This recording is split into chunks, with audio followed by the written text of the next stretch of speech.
Now we're going to do what's called the Pareto Overlap, and I'm going to explain it, and I'm going to call you up for a hot seat, okay? Cool. Okay, Pareto Overlap is this. The 80-20 rule, Tim referenced it, I've been talking about it a lot. The 80-20 rule, again, is this. It's called Pareto's principle. There was an Italian economist named Vincent Pareto.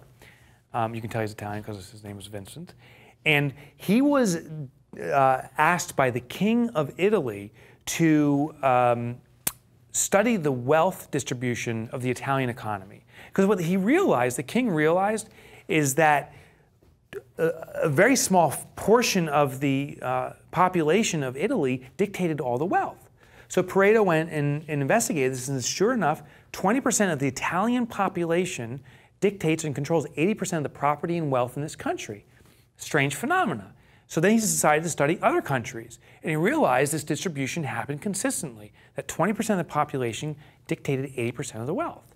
It's like, Then he's in his own garden, his own house, and he looks at his garden and he says, wow, the minority of my plants are yielding the majority of the fruit. So this pea pods, the pea pods I planted, 20% of them are yielding 80% of the peas, and the rest are yielding only 20%. He noticed that this distribution wasn't just with wealth in Italy, it was globally. He noticed it just wasn't with wealth, it's with most things. The Pareto principle applies to nature too. And here's the bizarre fact. It applies to every person in this room. Think about your closet right now, the wardrobe in your house. Okay, of all the clothing you have in your house, 80% of the clothing in there you wear barely ever, 20% of the time.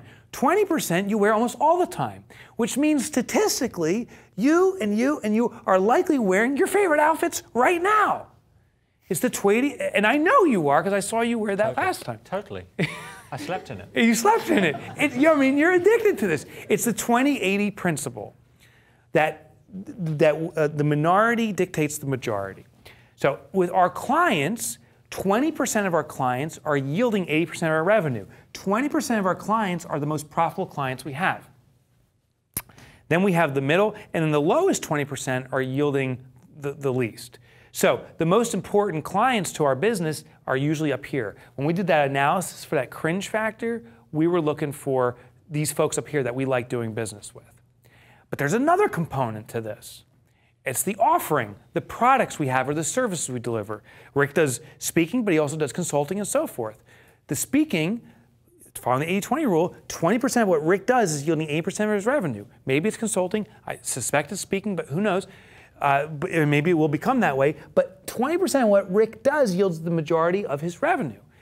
So, say it's consulting. Is this consulting yield? Okay, so right now your consulting work, maybe you do it 20% of the time, but it's yielding 80% of your revenue. The goal in the Pareto Overlap is to identify who are the best clients buying the best things. So Rick has certain clients that buy his consulting repeatedly, and if we can duplicate these clients, his business potentially can grow explosively. He's been very successful in consulting. Now I know you're moving toward speaking because that's what you're really interested in, so this offering mix is going to change for you, and you should reinvestigate it. But if things stay static as they are today, we want to identify Rick's best clients buying his best stuff. This top is what we want to duplicate. Down here, these are your worst clients, the ones that don't spend much money with you, you don't like doing business with you, they're complaining, they're not happy, they're not paying you much. John, when he came up, we were talking about those lower customers.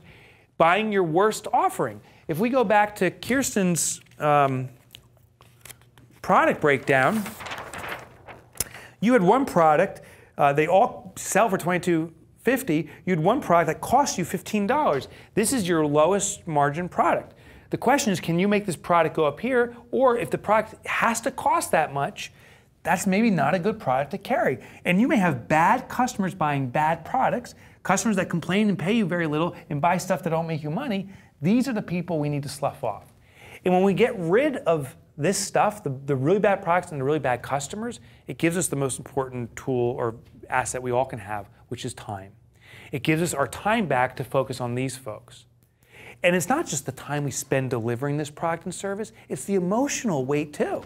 If you have a real crappy client buying a crappy product where you're not making money, the time isn't just doing it, it's at 10 o'clock at night when you're sitting there going, oh my God, I don't know how I'm gonna pay bills. And I got this guy who's a total pain in the butt. Like, why am I doing this? So when you free yourself of these low clients and these low products, it avails time, but also mental energy too, the emotional weight.